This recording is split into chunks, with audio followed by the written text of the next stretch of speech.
அன்னை தகவல் சேனலில் இன்றைக்கி என்ன பார்க்க போகிறோம் அப்படின்னா யூனியன் பப்ளிக் சர்வீஸ் கமிஷன் பணி அப்படின்னு சொல்லியிருக்காங்க.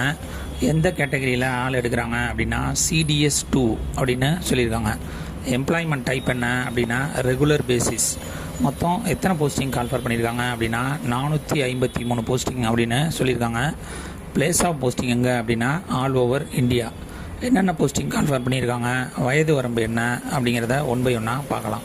First Indian military army IMA டெஹ்ராடூனில் கால்ஃபர் பண்ணியிருக்காங்க. July 2026 will see the start of the 161வது கோர்ஸ் ஸ்டார்ட் பண்ணுறோம் அப்படின்னு சொல்லியிருக்காங்க. 13 spot set aside for holders of NCC C certificate வச்சுருக்கவங்களுக்கு 100 போஸ்டிங்க்கு கால்ஃபர் பண்ணியிருக்காங்க. எஜுகேஷ்னல் குவாலிஃபிகேஷன் எனி டிகிரி முடித்தவங்க, ரெகக்னைஸ்டு யூனிவர்சிட்டியில் முடித்தவங்க இதுக்கு விண்ணப்பிக்கலாம் அப்படின்னு சொல்லியிருக்காங்க. அன்மேரிடு கேண்டிடேட் மேல் மட்டும்தான் இதுக்கு விண்ணப்பிக்க முடியும் அப்படின்னு சொல்லியிருக்காங்க. 2 ஜூலை 2002க்கு முன்னாடி அல்லது 1 ஜூலை 2007க்கு பின்னாடி பிறந்தவங்க இதுக்கு விண்ணப்பிக்க முடியாது அப்படின்னு சொல்லியிருக்காங்க.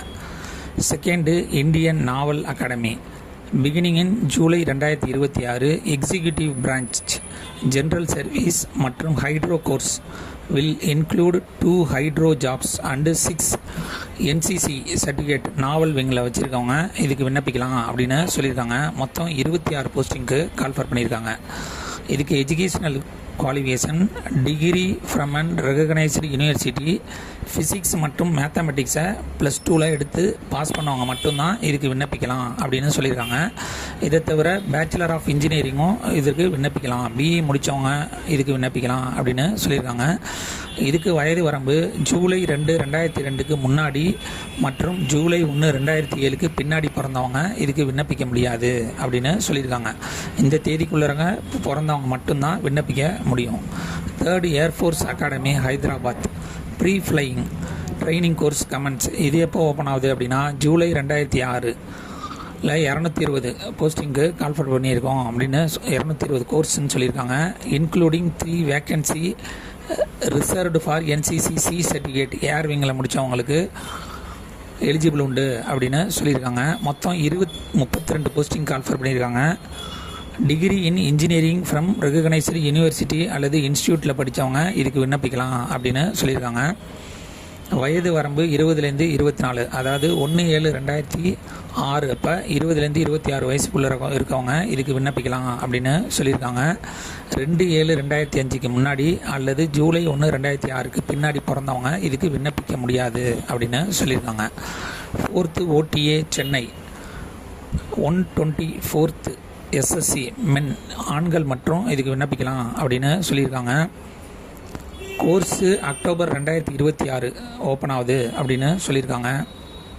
இதுக்கு எஜுகேஷ்னல் குவாலிஃபிகேஷன் டிகிரி முடித்தவங்க இதுக்கு விண்ணப்பிக்கலாம் அப்படின்னு சொல்லியிருக்காங்க. அன்மேரிடு மேல் கேண்டிடேட் மட்டும்தான் இதுக்கு விண்ணப்பிக்க முடியும். 2 ஜூலை 2001க்கு முன்னாடி 1 ஜூலை 2007க்கு பின்னாடி பிறந்தவங்க இதுக்கு விண்ணப்பிக்க முடியாது அப்படின்னு சொல்லியிருக்காங்க. 5வது OTA சென்னை 124வது SSC பெண்களுக்கான கோர்ஸ் ஓப்பன் ஆகுது. 19 போஸ்டிங் அப்படின்னு சொல்லியிருக்காங்க. எனி டிகிரி முடித்தவங்க இதுக்கு விண்ணப்பிக்கலாம் அப்படின்னு சொல்லியிருக்காங்க. பெண்களில் single, widows without children who have not remarried and divorced without children who have divorced documents also eligible. அதாவது பெண்கள் விண்ணப்பிக்கலாம் அப்படின்னு சொல்லியிருக்காங்க.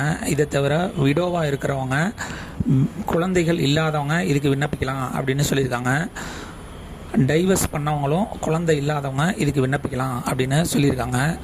2 ஜூலை 2021க்கு முன்னாடி மற்றும் ஜூலை 1, 2007க்கு பின்னாடி பிறந்தவங்க இதுக்கு விண்ணப்பிக்க முடியாது அப்படின்னு சொல்லியிருக்காங்க. மேற்சொன்ன வேக்கன்சிக்கு pay scale per month salary எவ்வளோ கொடுக்குறாங்க அப்படின்னா ஸ்டார்டிங் சேலரி 56,100லேருந்து 1,77,500 வரலாம் கொடுக்குறோம் அப்படின்னு சொல்லியிருக்காங்க. மெத்தட் ஆஃப் செலெக்ஷன் எப்படி அப்படின்னா ஃபஸ்ட்டு எடுத்தோன்னே சைக்காலஜிக்கல் ஆப்டிடியூட் டெஸ்ட் வைப்போம் அப்படின்னு சொல்லியிருக்காங்க. அதில் பாஸ் பண்ணுறவங்களுக்கு இன்டெலிஜென்ட் டெஸ்ட் மூலியமாக தேர்ந்தெடுப்போம் அப்படின்னு சொல்லியிருக்காங்க. இந்த எக்ஸாம் த்ரூ அவுட் இந்தியா ஃபுல்லாக நடக்கும். தமிழ்நாட்டில் எந்தெந்த எக்ஸாமினேஷன் சென்டர் நடக்குது அப்படின்னா சென்னை, கோயம்புத்தூர், மதுரை, திருச்சிராப்பள்ளி மற்றும் வெள்ளூரில் நடக்குது. இந்த எக்ஸாமுக்கு ஆன்லைன் மூலியமாக மட்டும்தான் விண்ணப்பிக்க முடியும். ஆன்லைன் மூலியமாக விண்ணப்பிக்க அப்ளிகேஷன் ஃபீஸ் என்ன அப்படின்னா, பெண்கள், எஸ்சி எஸ்டி மற்றும் எக்ஸ் சர்வீஸ்மேன், ஃபிசிக்கலி சேலஞ்சர் கேண்டிடேட்டாக இருந்தாங்க அப்படின்னா அவங்க